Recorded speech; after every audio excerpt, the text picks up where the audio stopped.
Night. It being on or about 7 p.m., meeting for the planning board, Foxborough will come to order.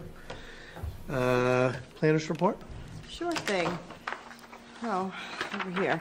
Okay, so Tuesday night it was decided that town meeting was supposed to be on December 5th, and due to some quirky rule at the state level, because the tax rate was going to be set within 30 days of a town meeting, we were not allowed to set our tax rate within that 30-day period, even though nothing on town meeting had anything to do with it. Apparently, they've been burned in the past. So it was decided that it's too risky to push the tax rate back. So now town meeting had to be rescheduled to January. And the only time the school could accommodate in January on a Monday was January 30th. So there was some discussion as to whether to even just not even hold it. But the selectmen discussed it the other night, and they opted to move forward with a January 30th, 2023 town meeting with a snow date of February 13th. So FYI, town meeting is going to go on. And this is because there was some critical items on the... Well, there's a citizen petition, and I think they were just worried about making May just that much longer. You know, we know we're going to have some zoning articles on there, and it just makes... You know, it's kind of like 6 of one, half a dozen of another. We might end up on a second night in May. So I think it was just a matter of, it was really, everybody was on the fence, but ultimately they opted to go for a night in I keep saying July, wishful thinking, in January. So that is on. So we would maybe have postponed our hearing tonight, but alas, we will not be postponing our hearing tonight on the zoning hearing, because it can occur within 6 months of town meeting. I did send out an email about this, and it can go in the newspaper now, but yeah, we got a $4 million MassWorks grant. Woo-hoo. I drove out to Pittsfield yesterday to accept it, because I asked Jay Barrows, I was like, do we have to go to this? It's in Pittsfield. He's like, I think for $4 million, someone better show up. So I got the short straw and took a lovely trip to Pittsfield yesterday. The governor and the lieutenant governor were there, and it did feel good to go. They definitely recognized the Walnut Street project as extremely valuable. So the big joke, though, is now, like, that was the easy part. Now we have to do the work. We have to make up. That's still not even enough money, so we're still stomping out there. And even if we had all the money, there's a ton of work to bid it and, you know, get all the procurement and whatnot. So I told Chris Gallagher that basically I get all the glory, and then he has to do all the work. So it's kind of ironic for me, but it works. Today I was at an economic development roundtable. Senator Paul Feeney hosted it in Attleboro. It was described as, with record-breaking state revenues, unprecedented and ongoing American Rescue Plan funding, pending economic development legislation, tax cuts and rebates, all against the backdrop of high inflation and interest rates, Congressman Auchincloss, Chairman Rodriguez, Chairman Feeney will offer their experiences, progress, and insights on spurring economic development in Massachusetts. So it was like 30 of us around a table in Attleboro discussing things and, you know, hearing a little bit about what's going on. As you probably heard, there is going to be a rebate coming back to all Massachusetts taxpayers, about 13% of the taxes paid. There is expected to be an economic development bill passed. 500,000 of that would go to Walnut Street, assuming that passes. Talking about sectors to go after, talking about little things which aren't so little apparently, is the condition of the rest area on 95. Apparently, you know, being that that's the major entrance into the into the state from 95, it's in pretty deplorable condition. Oh, yeah. So that's a really, believe it or not, a really hot topic. We spent like 15 minutes on that, but due to federal legislation, you actually cannot. There's really not much the state can do, so they were trying to get Auchincloss to help with that. So it was a good, you know, powwow of economic development. MBTA communities, I know we all just want that to go away, but it doesn't go away. So Kevin, Leah Gibson, Barney Overett, Bill Keegan, and I will meet next week to discuss sort of first steps and how the town wants to decide how to approach it. So stay tuned. I actually recently invited Greg Spear, just walked in, so he might want to be there, just because there's a housing authority component to it. But stay tuned. No decisions have been made, but we kind of got to decide how we're going to handle it. What's the date of that again? I believe it's November 2nd. That's what I thought. Okay. Yep.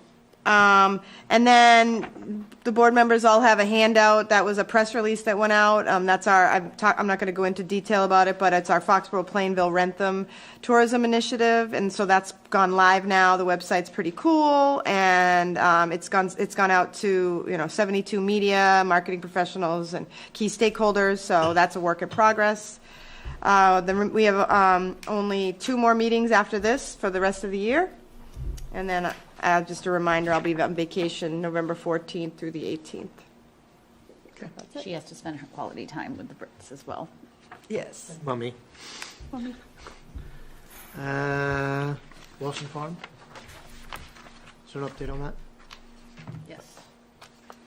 There we are. So, I Yeah. think, I think Mr. Buckley has a report for the board, and I can present a report from Chris Gallagher as well. Good evening, members. My name is Bill Buckley from Beck Colony Group. So I just wanted to give an update to the board on what's been happening up in Lawson Farms.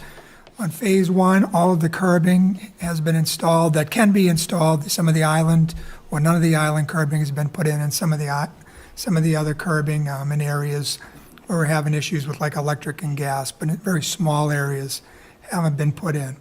All the sidewalks are in, as we've seen, that the grass strips have all been loamed and hydro-seeded as of today. The trees have started to be put in yesterday, and there's approximately 50 of them, and I'm not sure how many have gone in, but they'll be going in over the next probably at least week and a half or so. The street light is an issue still. We can't get the electric company in there, but we do have the pole, so whenever they get in there, we'll be there to do our thing. And they're not without lighting. No, the light is up. It's just that wooden thing. Yeah. It's, but you don't have the other light. So that is on Phase 1. So I think all of the things that, you've asked us to do, we're either done or in the process of doing and should be finished. The second phase is going in right now. It's up to subgrade, which means the gravel underneath. It's ready to go. The water has been put in. It's ready. It's been chlorinated. It's operational. The drainage is going in as we speak. The mains are in, and now we're putting in catch basins. The water department is going to be putting in the services to the individual houses next week. The developer puts in the main, and the water department puts in the taps. The electric is getting started, and if you've been down there, you've known that you can actually drive through, because that was one of the conditions that the board put on us to make sure, because of that long dead end. So you could, and you don't even have to have a four-wheel drive vehicle. You can drive through all the way. The plan is to have the electric and to be done and to be paving by the middle of November. So we'll have the base coat down, the water will be in, the electric will be in, and hopefully energized by that point, and then the paving will go down. So that's where we're at. Are there any questions? So, no, this was just really, we wanted to, if you recall, we had put a condition by April, my date's October 15th. So this is our first meeting after that date, so we just wanted to touch base. It sounds like Phase 1 is far along, as we had hoped, and Phase 2 is moving along. So I think we're in good shape. I think just keeping the trees going and, really wrapping up that Phase 1 work that can be done would be good, and then keep going on Phase 2. Got the message. Great. Good. And I spoke with Chris Gallagher today, DPW Director Gallagher, and he said that either himself or town engineer Lance Del Priori visit the subdivision pretty much every day. So they've been, keeping up with the work, so they're satisfied with the progress. Good. Glad to hear it. So, minutes, we have. I sent out minute for October 13th. The only thing I messed up was I forgot that member present, the Zoom thing was there, so Kevin and Ron weren't on Zoom, they just weren't here. Is it the 13th or the 3rd? 13th. 13th. The 13th It It says says third. on the 3rd on the minutes. on the agenda. Okay. Okay, that's So fine. I make a motion to approve the minutes from Planning Board meeting on October 13th, 2022 as amended. Second. All those in favor? Aye. Aye. One abstention. We have a change to temporary outdoor dining to a permanent at Union Straw of 8 Mechanic Street. Is there anything? Yep, I'll just give a quick summary if you guys want to come up, just in case there's any questions, but I think this will be pretty easy. If you recall, back in 2020, the planning board approved the permanent patio out there, and they got ABCC approval for that, so that was good. We did send out an email a few months ago saying, hey, we're not sure how long temporary outdoor dining is going to last, so if you have any outdoor dining you want to use forever, get to it. So these guys are our first ones, and they have just the 4 tables that are just outside the patio area, but on pavers. I think you each have a little sketch there that kind of shows, I don't know if any of you have been there, but they're just looking for permanent approval, which you can do through a modification, a waiver of site plan approval, just because it's less than 1,000 square feet, and, it's been in existence with no issues, and then they can go ahead and pursue their ABCC approval and get this on the books permanently. How many tables do you actually have there? 4. 4 seats each, 16 total. Okay.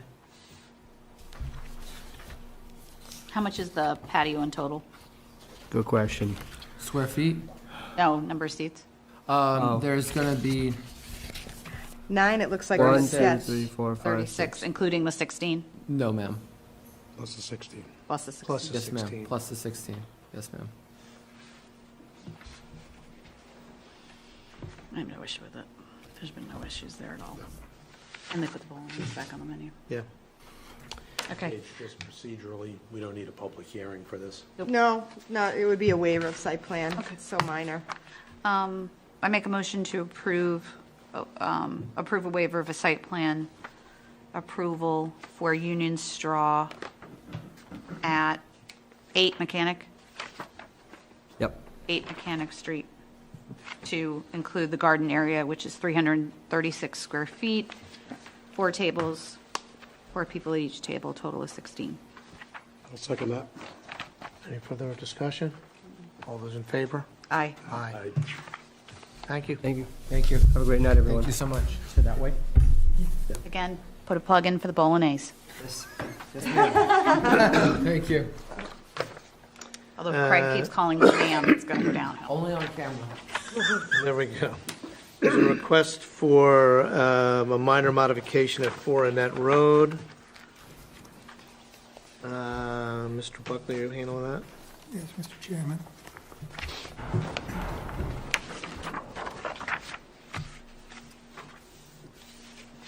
Let me just bring this up.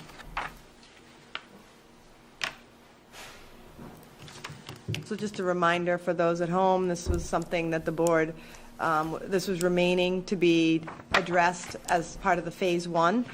The board had asked for that driveway to be closed off, and at the last meeting, which I watched on Zoom, was basically, you all said, apply by the end of the month if you're not going to do that, because he had said he didn't want to close off that driveway, he wanted to do storage up there, so Mr. Buckley hustled and got it into us, and so, but I will say one thing is that Scott Shippey would like to go ahead and issue the permanent occupancy permit for this, regardless of this part of it. It's kind of a Phase 2. We all have seen the building and we know, so he'd like to close out the temporary.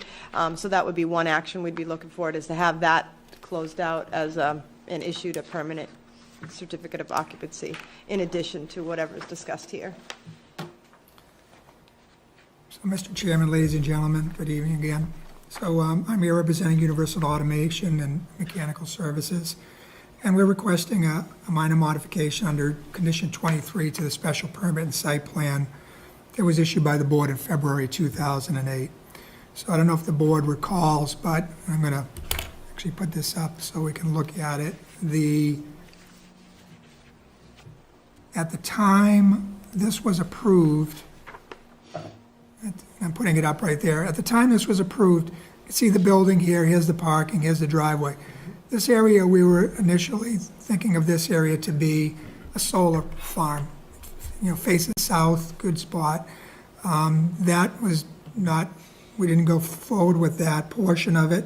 And so, but approximately 10,000 square feet of this area has already been cleared up in this area here, which I'm going to show you in a moment. But what I wanted to point out was this, how much the area was going to be cleared for this solar farm, so that you can kind of get an eye on when I put up the next drawing, which you have in your packet, which shows what we're asking for at this point. So this area is the area of the solar farm. This area is the area that has been cleared. I think everybody's been up there a couple of times at least. So if you were standing in the parking lot, this is that rock face that was, a lot of it was ledge or fractured rock, so it was just laid out as a ledge cut through there. And this area up here, this line, this squiggly line is the tree line that's been cleared so far. This path is the path that goes through the woods. We went out there and located it. This is the location of the row of trees that were put in. So this area is currently accessed through a gravel pathway that has been there since the 80s. And actually, this path went through the property out to Pine Street and then all the way to the AT&T Tower, which is behind Mike Say's project on Route 1. If next time you're up there, you can take a look and you can see the tower. So this used to be all woods back in the 80s, and that's how they accessed the tower. So I just pointed that out because I didn't want anybody to think it was, constructed any time recently. It was not. But it was used. And you can see down here in this lower right-hand corner, it definitely goes off the property. If you go down there today and stand there and look across the street, you'll see how it goes across. But it's off the property. So in order to create a legal access point, so this portion of it, we can't use access. So what we're proposing is the construction of a gravel driveway. It's about 12 feet wide, as the existing pathway is now, which would start at the property line, just to the right of the light pole if you're out there, and just go up and connect into the gravel way. And then this area up here, which is the area that's already cleared, this is the tree line. That would be the area that would be used for outside storage. It's about, as I stated, it's about 10,000 square feet. So as far as distances go, from here to the property line, it's about 140 feet. And then to the house on that lot, it's 325 feet. From this point right here to the property line, it's about 245 feet. And to the house itself, it's 393 feet. In the packet I gave you in the letter, I attached a couple of pages where I went up there and just took pictures. I know you've been there, but I just wanted to jog your memory so you can see how wooded this area is. And actually, in the original design, that wooded area, a lot of it was going to go away, and then the remainder was going to be the buffering. So there's significantly more buffering there that was going to be there in the original design. And I think that the board, in my opinion, could feel comfortable that the buffering would be appropriate. So the storage area is going to be mainly used to park trailers, vehicles, and miscellaneous construction equipment that relates to their business, which is a mechanical, electrical, plumbing, and sheet metal contractor. So they have trailers, they have lifts, they have trucks. So that use is allowed by right in the S1 zoning district, and I give you a citation, Table 3-1B1. The reason the site is even a special permit is because it's in a water resource protection district and it's more than 15% impervious. We're not increasing the impervious. This area is it's not grass, but it's not paved and it's not gravel. I think what happened was a lot of it just got dug down and scraped out. A lot of it is ledge up in that area. And it's not going to be paved. It's not going to be paved, it's not going to be gravel, it's going to stay the way it is right now. How will they clear snow in the wintertime if it's not paved? How will they? Yeah. They'll just plow it like a gravel parking lot. You guys have been up there, it's solid, it's rock. So I'm surprised, I'm not surprised how those little trees are growing.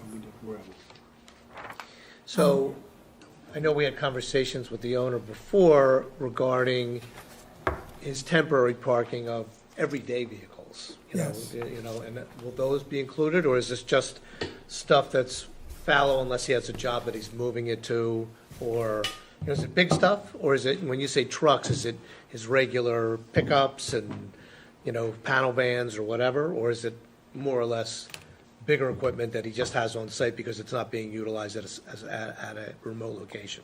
Well, in my discussions with him, he said it was construction equipment. So I don't think it's, I don't think it's Every day. cars, right, and stuff like that. It's not easy to get up there. So, it's not easy to get up It'll there. be tough to pull a large trailer up that hill.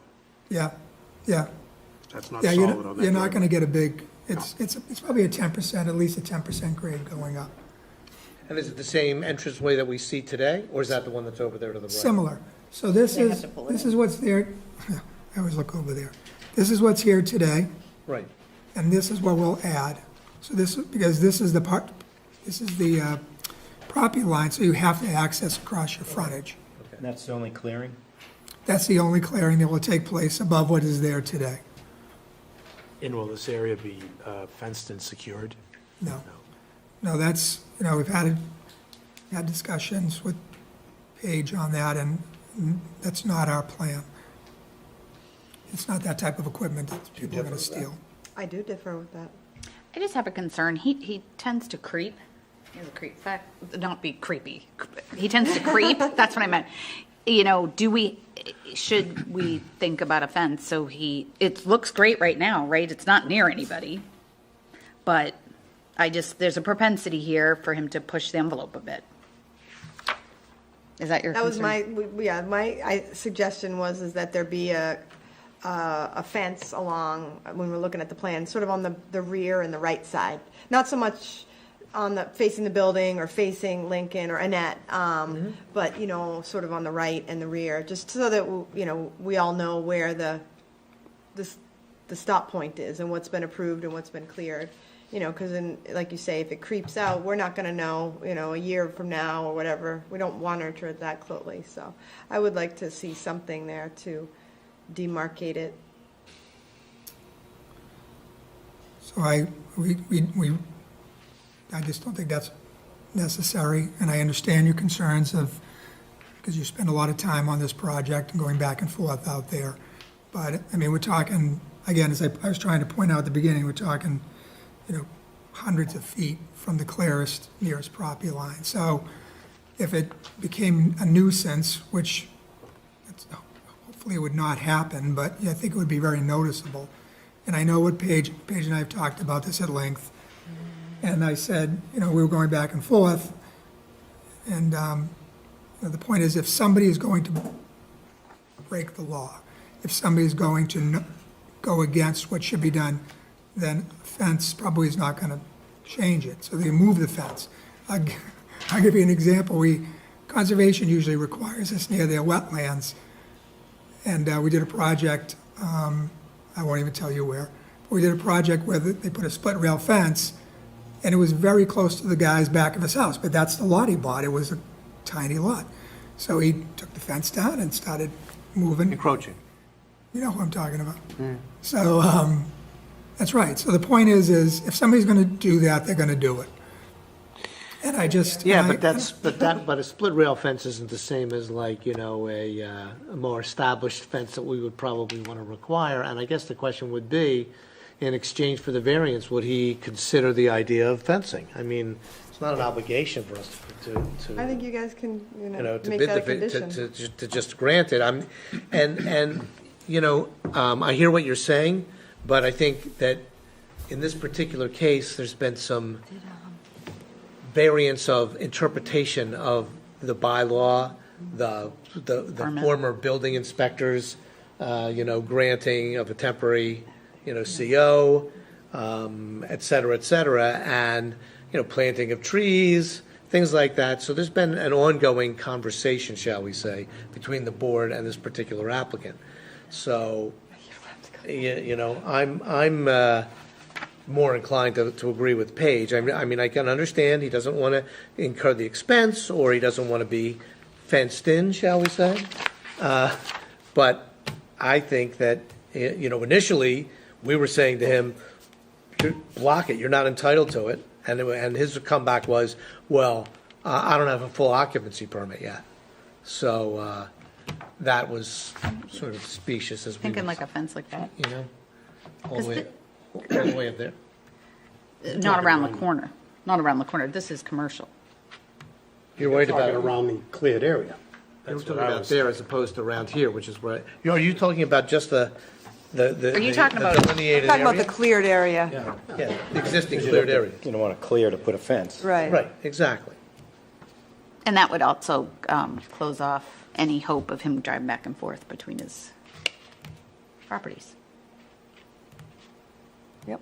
Bill, do you have any insights on the practical usage of this storage area? In other words, you remarked how it's kind of difficult to access, particularly for larger equipment. So would we be likely to expect that this will be a functional area for short-term storage as equipment comes in and out to job sites? Or more likely, equipment that's little used and just kind of sitting there for some future date? Well, I would say both, and I would say, the reason I say that, and it's just because I haven't asked that question, is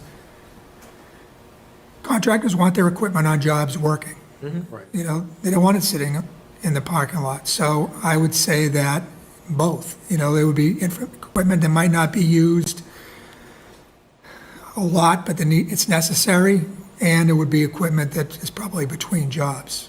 So that's just my take on that. I mean, nobody wants, it's not going to be a junkyard. Well, No- that was my concern. Yeah. And does it exist, does the equipment exist now? Where is it now? Yeah, he's had it up there before.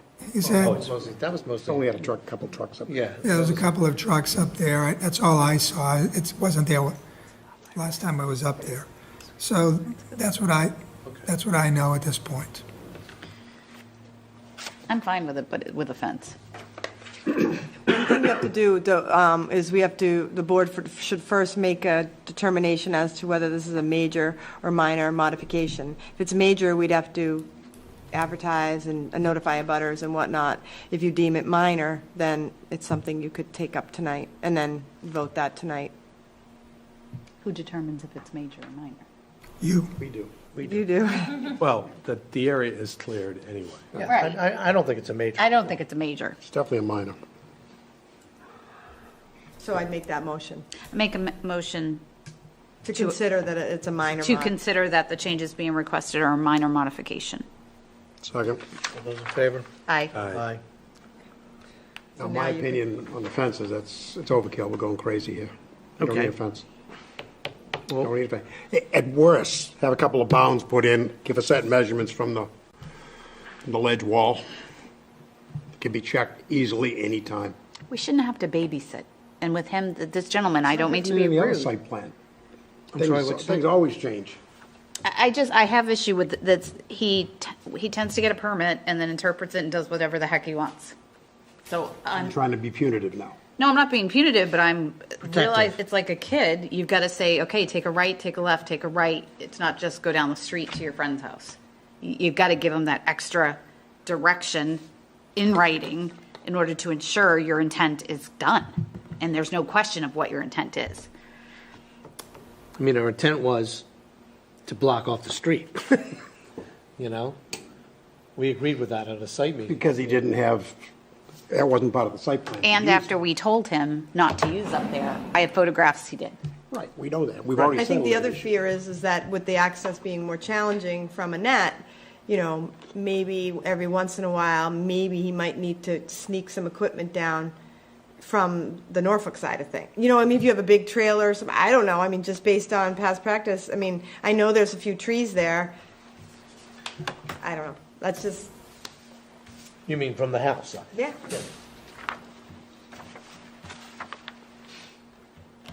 I thought the trees were, I don't know what they are. I thought that you were satisfied that that blocked off the access up there. Nobody's driving through there with anything more than a lawnmower unless they take down trees. The existing, not just the ones we put in, but the existing trees of good size. Kevin, what do you think? Well, I mean, initially, I've said I agreed with Paige because, you know, and I don't want to, tar the applicant with a brush, but I just feel like his perspective has been at odds with the board and the building commission for most of the time of this project. And I agree with Tracy that he does have a propensity for creep on his site. And if he wants the whole darn site, let's apply for the site, and let's deal with it, and then it'll become a major modification, and we'll have hearings about it. But if this is just a foray into, here's my area, and then a year from now, 6 months from now, whatever, we got to start getting phone calls from the neighbors, which we haven't had in a long time, and we made that clear to him, then we'll know that he's moving it along, and that just creates a different, issue. I'd rather make it clear and concise now, and just make sure that, he knows that this is the limit. The limit of clearing is the limit of storage, and that's that. And if it takes offense to do that, then that's what I would be inclined to do. And I don't know how the others feel Well, I about think it. if that's the case, then it's incumbent on the board to be kind of specific about, Right, where it is and everything else. Yeah. Yes. What kind of fence would you propose? right. Kevin, what kind of fence would you propose? I don't know, no, certainly, I don't think I would put a vinyl fence there because Right. there's equipment being there, I so. was thinking a chain link fence with cement poles in the ground. I mean, I could go along with that for sure. Jeff and Tom, what are you guys thinking? I mean, that would do your job, but That would do the job. I mean, I wasn't here for most of this. This is before my time, but this has already been clear. For him to, even to go beyond this, he'd have to do more clearing, right? I would just think we'd hear that. We'd hear from people if that was happening, if he was creeping. Because it's not just moving the fence, it's taking trees down, taking brush down, and then moving the fence. And there is a neighbor there that would keep us posted. Are you saying a 3-foot-high fence, 6-foot high? What are you thinking? Oh, I don't think a 3-foot-high fence will do anything. no. I'm 5 feet 3 inches. It's got to be at least 5. What's a standard chain link, like 4 feet? or- 6. Six. 6? feet. Jeff, what are you thinking? Yeah, that's fine. My issue is how far you're going to put it. Where's it going to go on using this as a reference point? Because the comments were made that we really don't need it on a commercial side or on the Annette Road side. So I'm just, I just want to be clear, we should know where we're going to direct. I think it should just go, just again, because he does have a creep issue, just send it right around here. Here's the cleared area. Is it Like from buffer? from the rock line along the back there and then down the side, basically? Oh, I've always wanted one of these. I was thinking like there. But you have it on your own drawing, you have it all the way up to that line right there. I have it all the way up here. Yeah. That, I mean, I could, neither here nor there. I mean, you could take it from there, but, or you could do it here.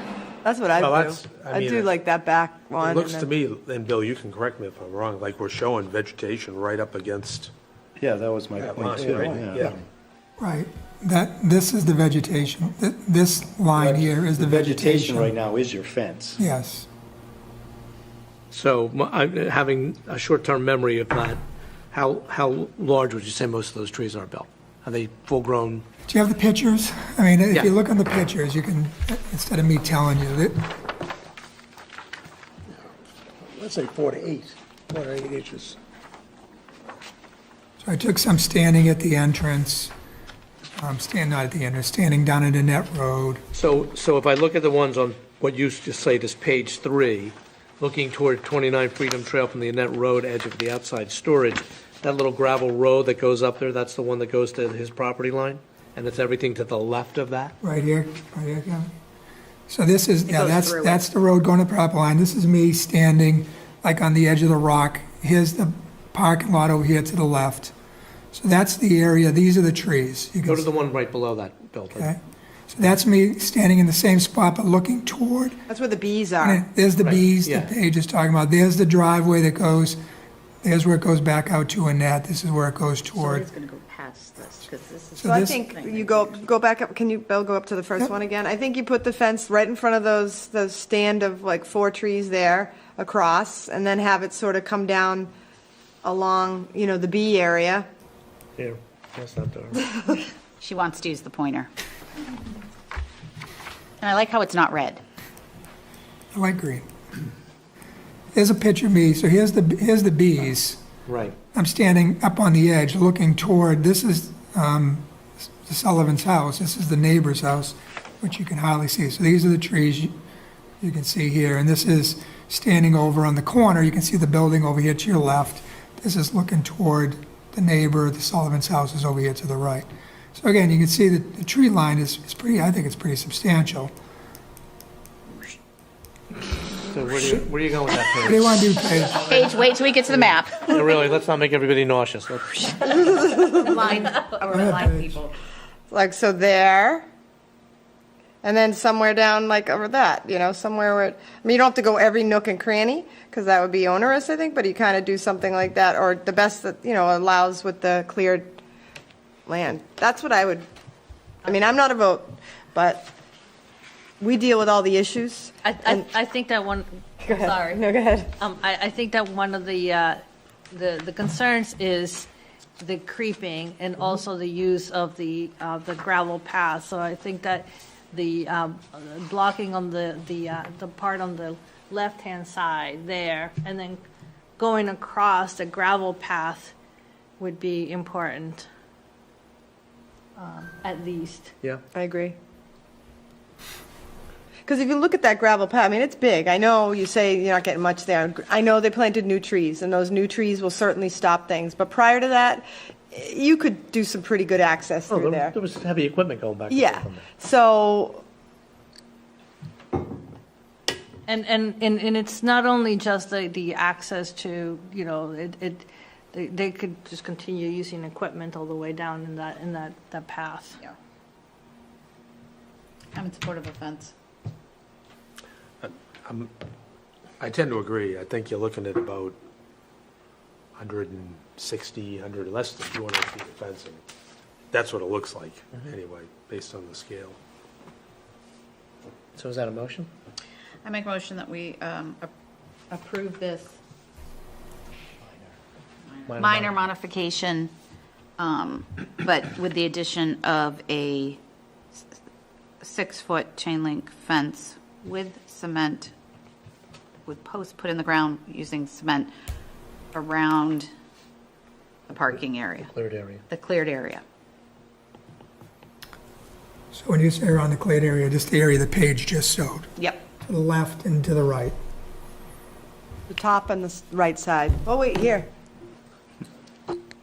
Yes, Yes. Yes. Yes. yes. Don't steal my, I was going to let you use it. It's so fun. We're getting paid for Christmas. My cat would love that. I actually have some for my cat. So I'll second that motion. Any further discussion? All those in favor? Aye. Aye. Paige, one last thing, is it okay? So you mentioned at the beginning, Yeah, I didn't I know was if the board had to say anything, but does the board have an objection to Releasing the the permanent. building commissioner giving him an occupancy permit? I don't. I do not either. So do you want a motion? Do we need a motion? Or just, no, we have no? I don't think you could we'll just give him, No, we have no. he can issue. do it on his we- own. He we- kind of needs to do it on his own anyway, because there really isn't any life safety issue left at this point. Yeah. So I think he's going to Would issue have it, preferred it was done already, actually, so. pretty much. So this just closes that out, Yeah. and neatens that up. Thanks, Bill.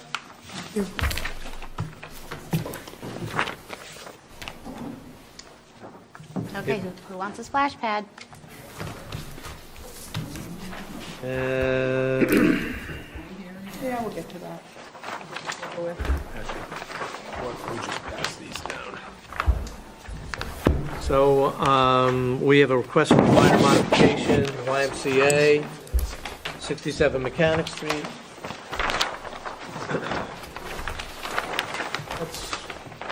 You don't need one for everyone, do you? It's just not bad. We don't. We can share.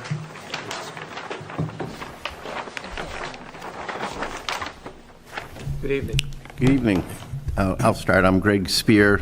I'm a past chairman of the YMCA and also a big proponent. I was on the capital campaign and building committee originally when we proposed this. So I'll introduce my team, which is Bob Bernstein. He's a relatively new. YMCA is our facilities coordinator for all of our branches. Doug Anino, who's a longtime architect, who was our architect from here, and obviously Bill Buckley, who you know. So we're coming back in here. Originally, there was a splash park that was proposed, and then as a cost savings, and just trying to determine what would be needed. It was kind of put on the back burner, and we kind of went forward with the tennis courts and basketball court. So now that's why we're back in front here to kind of continue to add on and add features to our local YMCA. So with that, I will turn it over. Bill, you want to start, or? I will. Before you do, Bill, I should just disclose the fact that Mr. Spear is my brother-in-law. I'm sorry. And that our family has Sorry about made that. various contributions to the Y in the past. I do not believe it will, have any issue with me sitting here on this hearing, but I did want to disclose that. So let's see, I'm going to put this up. There we go. This is just the same drawing that you guys are all looking at right now, but I'm going to talk to it and some other things. So I think everybody's familiar with the YMCA, but I just want to give a little bit of history of it. So it's on a 21-acre parcel, and it was originally constructed back in 2001. And since then, it's gone through several modifications, and the most recent modification has been the construction of the Spear Family Aquatic Center. And so this is I think it's the fourth one. The site itself is about 40,000 or 50,000 square feet, has a single access off of Mechanic Street. So I'm going to show you a few photos here of what we have now. I think that's going to come up. Maybe not.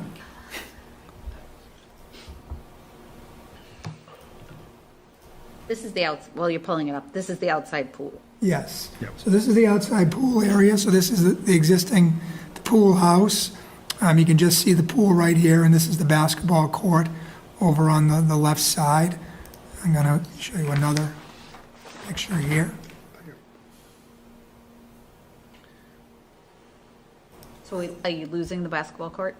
We're going to lose a portion of it. I don't know why it's not sharing. Our internet has been super slow lately. Is that what it is? Okay. Okay, well, I'm going to stop sharing that, not waste people's time. We'll go to the other drawing.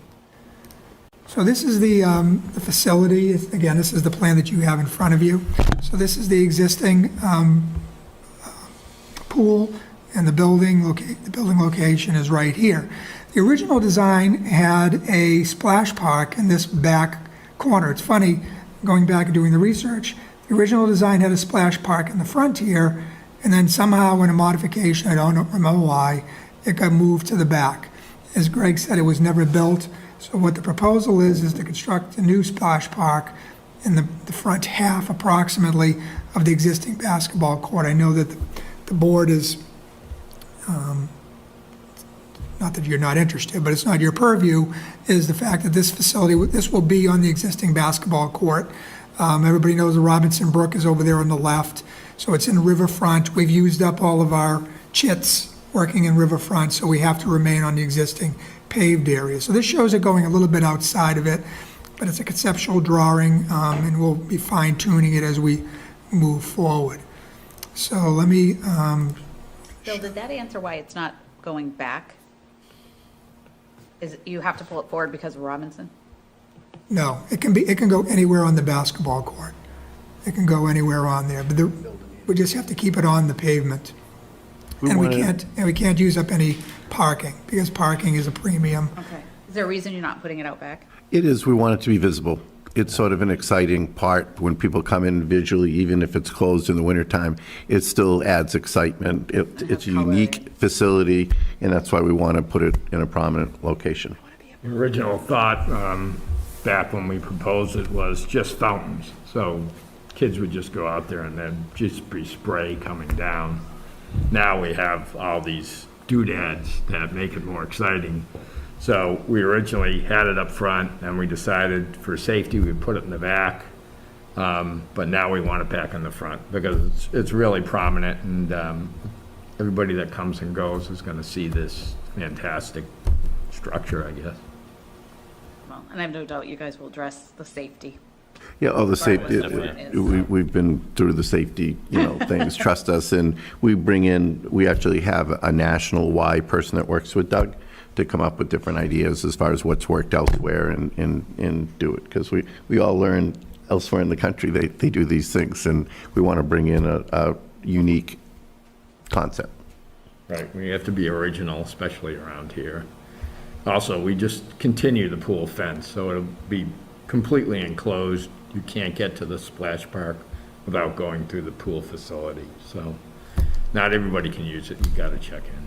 So will you leave a half a court there, or are you going to just? We're going to leave half a court. Bobby, want to address that? Yeah, so it'll be just under half of a court because we have to stay within the asphalt area. Yeah. Roughly, the park itself will be about 2,400 square feet, and we'll stay within the area of the asphalt. And then the back section, we will utilize for just under a half a court, basically will fit there. We'll also use it for pickleball and for some four-square courts and that kind of stuff. So, be kind of a multi-use family area is what we're going for. Bob, you want to talk about the fact that, you just can't bring your kid here, how it's going to be operational? Yeah, so how we're going to operate it is it will be for members only. It's an added feature that we're putting on the property for our existing members. As you know, we have a large camp there during the summer. It will be used also with the camp itself. It will be restricted hours for when camp is using it, so it won't add additional traffic into it. We will have it open probably during the weekdays from 10 a.m. to 1 p.m. and then from 5 p.m. to 8 p.m. basically for our members to use, and during the other hours the camp will use it. So we tried to fluctuate and keep it away from the camp traffic so it's not adding to any traffic. And then the weekends, it will be, obviously, we're looking for like a Sunday afternoon for a family event, so it will be open during those, weekend hours for the families to enjoy it. That's it. Questions? Not that it has to do with us, this board necessarily, but what would you envision as staffing? What sorts of staffing would you have? Well, staffing along, it's a little bit, a splash park by code is a little bit less lenient for lifeguards and that kind of stuff. So if the splash park was going to be open and the lifeguards were not on duties, we will have a divider that will separate it. It will be monitored as all of our properties are, as far as for safety factors, yes. But they don't require, I don't think splash. No, a splash park's not Like, they don't- required to they have a don't require lifeguard lifeguard. on property. Because So there's no we'll. depth. No, yeah, so there's no actually standing water. It all goes in, and there's a recycled system that will drain into a holding tank that sits in the middle of that park, and then it would be filtered through the park. But like I said, it'll be closed off from the pool with the proper fencing. The interesting thing is it'll have its own filtration system, so it's essentially the same thing as the pool filtration, but it just deals with splash park only. No concerns over giving up the full court? No, I mean, yeah, it is something that we do use periodically, especially through camp and that kind of stuff. But we have a large field there that's used, and I think it's worth losing that half of the court for what it'll bring to the community and to the families there. And we have indoor courts too. Yeah. So there's indoor basketball courts that can be used as And do well. any of the other Ys in the area have one? We have in our facility, we have one in Franklin as part of our That's it pool. for That's around it. there? For right now, that's all we have for the Ys. it's not as elaborate Not as as this one. extensive, yeah. Yeah. This is far more, It used to be my daughter's favorite thing at Disney. yeah. They're very popular, and we're looking at it as a way for families to have family fun of a unique thing that's part of your membership. We're not charging extra, it's all inclusive, and that's kind of our goal, is trying to enhance our family membership for bringing the kids all the way through, and especially our swim lessons, which are huge right now. Right. Doug, how large is that reservoir to supply this? I don't know off the top of my head, but I believe it is, so it's a concrete structure. I believe it's 10,000 gallons. Cool. Well, we'll have to test it out. Yeah. And that's underground. It's like a surge tank. Yeah. Same thing as we used to. So it's a full pump system. The tank goes in the middle. The back right-hand corner, there is an existing building that has the infiltration system for the pool. We will utilize that same building. This infiltration will fit inside that building. So all the water will collect into the tank. The tank will pump it to get filtrated back into the filter system, and then will get pumped back into the actual features themselves. As Bob said, we designed the original pool building to house the new equipment, so we don't have to expand that. Anything from Paige or Gabby about this? No, I would just do the same and make a finding that this is a minor mod first, and then whatever conditions you might have. But no, all the conditions were addressed by Mr. Buckley, and we had a pre-meeting prior to and addressed all the concerns. I'm going to make a motion that the modifications being requested at the YMCA for the splash park are minor in nature. I'll second that. All those in favor? Aye. Make a motion to approve the minor modification for the splash park based on the conditions outlined by Mr. Buckley for the YMCA at 67 Mechanic Street. Second. Those in favor? Aye. Thank you. Thank you very much. Thank you very much. Is it going to have one of those ones that like dumps a bucket It of does, water? there's a big dumper on it, there's a large slide, and it's geared towards different age groups, so we Yeah, made it for the younger no kids. private parties. And for the older kids too, so. I just remember Julia getting soaked by one in Yeah. Disney and being like, oh, I don't know about this. Thank you. Thank you. Oh, good. Okay. So while Mr. Diaz is coming up and setting up, maybe you want to quickly open the public hearing for the zoning amendment? Make a motion to open the public hearing for the warrant article code of the town of Foxborough, chapter 275 zoning, amend the code of the town of Foxborough, chapter 275 zoning by removing the term Board of Selectmen and replacing it with Select Board throughout. Is that a motion? I just said. Second. All those in favor? Aye. Aye. Sorry, So- I didn't hear you say motion. I guess, Oh, you were Gabby, just do you reading. want to Turn up speak the to hearing. it, or do you want me to do it? I mean, either way, it's pretty clear, self-explanatory. It's basically a search and replace of the zoning code, taking out the words Board of Selectmen and replacing it with Select Board. And it will be going to town meeting with a whole package of other changes to allow it. And since it's in the zoning code, we need to vote on it here. Okay. So how many years is it going to take? Are we going to be finding references? Probably a while. I've been working on that for the last few weeks. But we still find crazy things, from 20 years ago. So I'm sure we'll find a straggler here and there. Okay. I make a motion to close the public hearing regarding the warrant article code of the town of Foxborough, chapter 275 zoning. Second. Favor? Aye. Aye.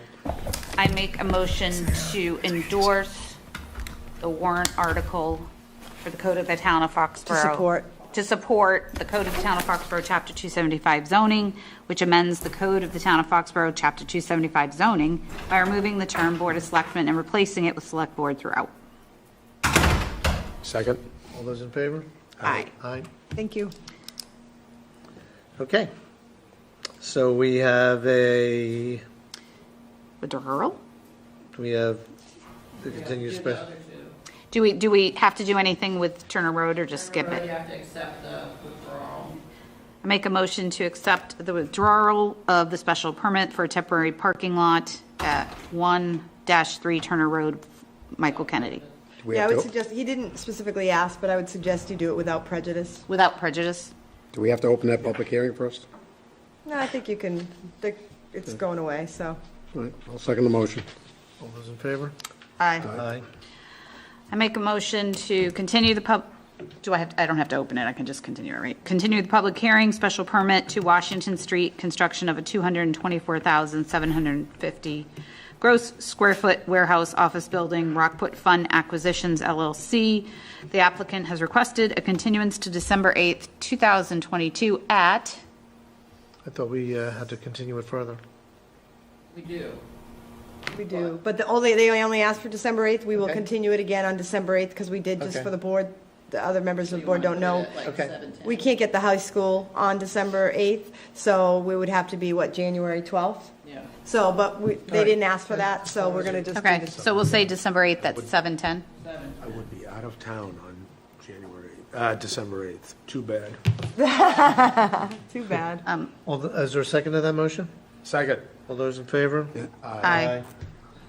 All right. And now we have a continued public hearing site plan review for 33 Commercial Street, demolition of existing building and reconstruction of religious temple for Sanskar Cultural Society. Hello. how Good are you evening. tonight? Excellent. How are you all tonight? Very good. But you didn't bring everybody else. My entourage has really kind of left me out to dry here, not gonna The lie. slackers. They fed me to the wolves. The Army. Before we begin, I do have revised half-size copies of the plans. I figured I'd pass these around, might be a little easier for everybody to view. That'd be great.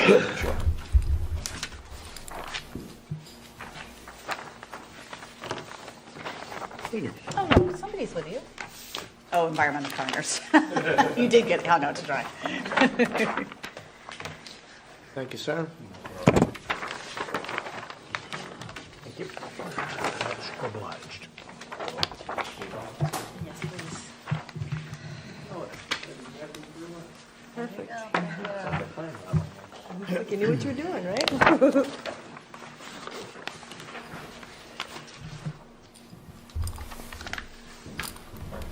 Okay.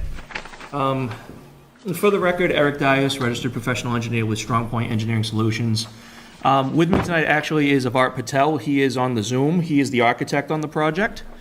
Here representing the Sanskar Culture Society. We were last before you approximately a month ago. I think it was 2 meetings ago. Very much in an introductory capacity. We had submitted plans. We had not received comments from environmental partners yet. And we had a note from the police department that they wanted to meet with us to talk about a few things. I'm glad to report since that time, we did meet with the police department. We've incorporated some of their comments into our plans, which I'll walk through with you. We did receive a response from, a letter from environmental partners, which we responded to, and they responded to us today at about 3:30. I've been on the road most of the day, but I did have a chance to look through it, and generally it's pretty favorable. We can go through that in a little bit of detail as well. So what I'd like to do is just pull up the plans real quick, show you some quick changes that we made based on what we discussed with the police department, fill you folks in on that, and then walk through a couple of changes we made from the environmental partners review and turn it over. So I'm going to share my screen.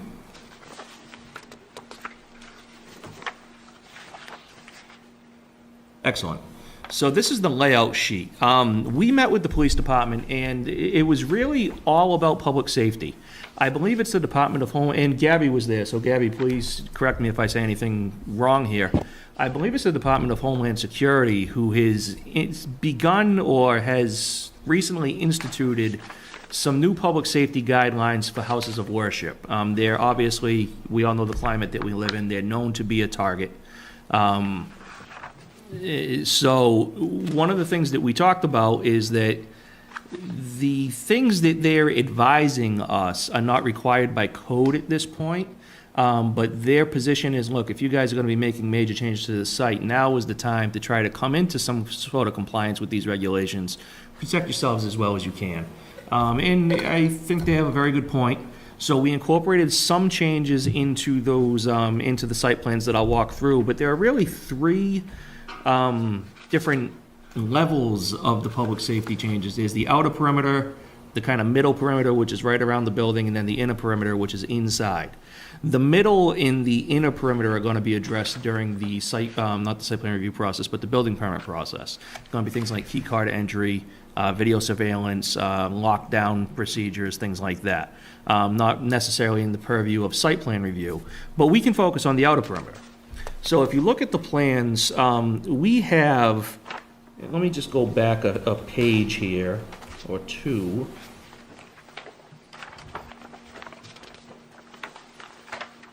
So this is the overall existing condition sheet that shows what we have. And if you look at this, this is the existing building.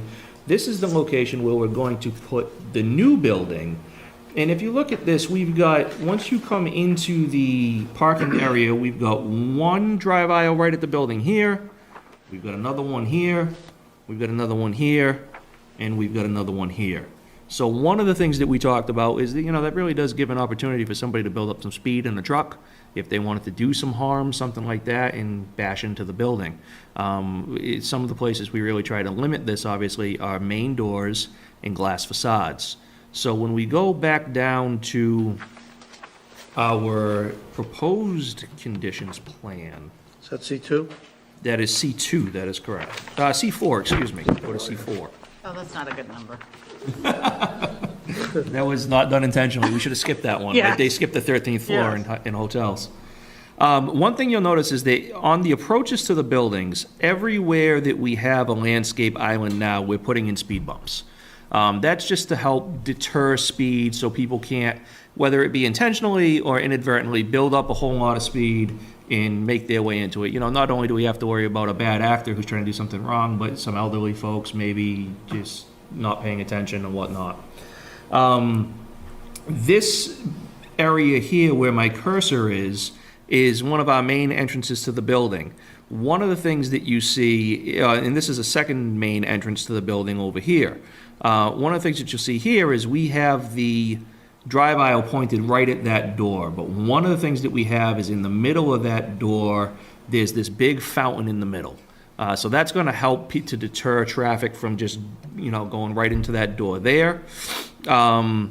This building, this entrance doesn't have a drive aisle pointed at it, but in between these is a whole lot of glass facade. So what we did, I'm going to zoom in a little bit.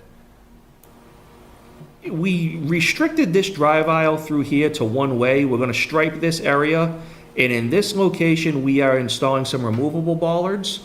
So that way, if somebody's coming up this way, a couple of things. One, it narrows quite a bit. You can't get through without those bollards, so that's going to help slow some speed down. And the bollards are going to help us be able to be in control of this, right? So if we are in a situation where we're having a high holiday or a wedding ceremony, we can remove those bollards, but we'll be out there to direct traffic and show people where to go and things like that. So it gives us a little bit of flexibility in what we can do. The other thing that we've done is you'll see all along the front facade of the building, we are installing on the drive aisle side of the sidewalk, we're installing lighted bollards. And in between each of those lighted bollards, on the back side of the sidewalk, we're installing large concrete planters. Very similar to what they have at Gillette Stadium. You see those, they use them to block off drive aisles and things like that. They can be moved, but it takes a heck of a piece of equipment to move those things. So again, just crash protection to stop anybody from inadvertently driving into the building or things like that, jumping a driving lane.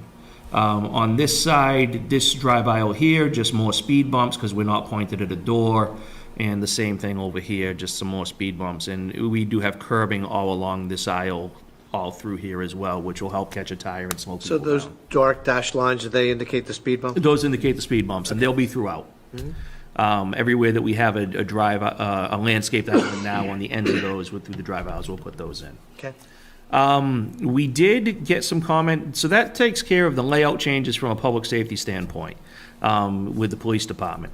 We did get some comments from environmental partners, mostly related to constructability, some advice on drainage, things like that. I know that they're on the call tonight, so I certainly don't want to steal their thunder at all, but we did respond to them. They responded back to us. I took a look through their comments briefly on my phone on my way here. Looks like most of their concerns are generally satisfied. They have a couple of comments for some suggestions for things that we can implement into our drainage design for area drains to provide some more positive drainage. We take no exception to those. We're glad to do that. One thing that I do want to talk about, though, is one of their comments. We are proposing, if you go to sheet C5, a stormwater basin in this landscape area that's here now. Okay? We have soil borings on the site. We do not have soil test pits in the footprint of that basin. And one of the comments that environmental partners made is that they would like us to do some test pits so they can adequately evaluate the stormwater design. They're right. We should do test pits through that area at some point, certainly. We tried to do them before we got back here, and we simply couldn't find the contractor who could do it in time to get us back to this meeting. That's how backed up people are right now. So what I'm asking the board and what I'm suggesting is that we have, you know, the soil borings that we have are very consistent. We expect the test pits in this area to be very consistent with the borings that we have. We have additional room to expand this basin if needed. So we're asking that this board could condition that we do test pits in a confirmatory way, after is a condition of approval perhaps, if that's the one last outstanding item, so to speak. They could certainly be witnessed by environmental partners or any agent of the town's engineering department. Environmental partners could review it, and if there's any need for revision, we could get final plans to this board with their blessing at that time. But really, those are the finer points of it. Aside from that, not much has changed other than a few public safety tweaks, and I'm glad to turn it over to the board for any comments, questions. And so on that retention issue, the only possible alternate scenario would be that you would need an expansion and there would be basically nothing that could be so big you couldn't accommodate it. That's my thought. I mean, just looking at this plan, you know, even if we had to, say, make the basin a little more shallow and wider, we could double the surface area of this basin and still fit it within that area. I can't imagine a scenario where we would need to do more than that. Certainly if we did, we'd address it and come back for a modification if needed. But I'm fairly confident in the soil mapping, the soil borings that we have being pretty consistent, and I expect to find more of the same when we do dig test pits out here. Thank you. I know Environmental Partners is on the phone. Would you concur with that? Yes, this is Dylan from Environmental Partners. Yeah, I would generally concur. I would agree with Strong Point that the majority of our comments were relatively minor and technical in nature. Like it was already said, the Strong Point has addressed the majority of our comments, and I would agree. Again, we can't verify the performance of the drainage design until those test pits are performed, but it would surprise me if the test pits came back undesirable to the point where the infiltration design couldn't be revised and accommodated within the area allotted on the plan. We typically just really emphasize having test pits done during the design process, because if results come back undesirable, we've been in situations plenty of times where it delays construction. But, you know, every single situation is different. Sometimes it's just not possible for a certain project to have test pits be performed until the construction process. So in that situation, we would recommend a condition of approval. Okay, thank you. And I think if I may, just to that end, as far as timetable is concerned, this isn't necessarily something that if you approve us tonight, we're going to be out there building as soon as the appeal period lapses. So we do have some time between a hopeful approval and construction that we can hopefully schedule those so the test pits wouldn't slow down the construction process at all. So Dylan, can I just go through, I've just highlighted some of the items that aren't closed. So your number 4 was, number 3 is what we just talked about. Right. Number 4, it looks like, how big of a deal is it that the existing topographic data was only provided on the west side? Is that the same issue, or is that a big deal? That's a different issue, but it's not a big deal. I don't foresee that causing any issues. It's just something we'd like to confirm before the project is constructed. Okay. And then same with number 6, the 1%? Is that? Yep, I think Mr. Diaz had already addressed that. Essentially, Okay. the swale to direct stormwater away from the building. Strong Point had introduced some swales to the design, but they're less than 1% slope. So we just recommend adding some area drains to supplement those swales. Great. And then 7? Just ask for detailed drawing. The applicant added an outlook control structure to the bioretention, however, no detail was provided. a construction detail should be added. We can put that on, no problem. And then a rim and Yeah, that's a- paver be that's- added. Yeah, that's minor technical, just back and forth. It shouldn't be a problem. So is it reasonable to assume we could have these sort of be conditions that would be added to the next set of plans? Is that something you'd have to look at again, Dylan, or is that something that we feel could just be addressed by being shown on the I plan? don't think so. So the 100-year storm elevation does not overtop the top of the bioretention area. So that outlet control structure will only make it perform better. The reason we made that comment is just in some situations, sometimes maintenance schedules aren't followed on projects, and then the bioretention area could silt up, and then if it does flood, it could flood towards the building. But assuming that that bioretention area is maintained properly, the outlet control structure will only make the design better, and it already functions properly. So I don't think that's something we necessarily would have to take another look at. I think it's just important to have that overflow device installed. Okay. So it looks like most of your comments are more cautionary in nature, can be addressed just by condition, and aren't anything that you feel concerned design-wise that are fatal to this project? I would agree with that. Yep. Okay. All right.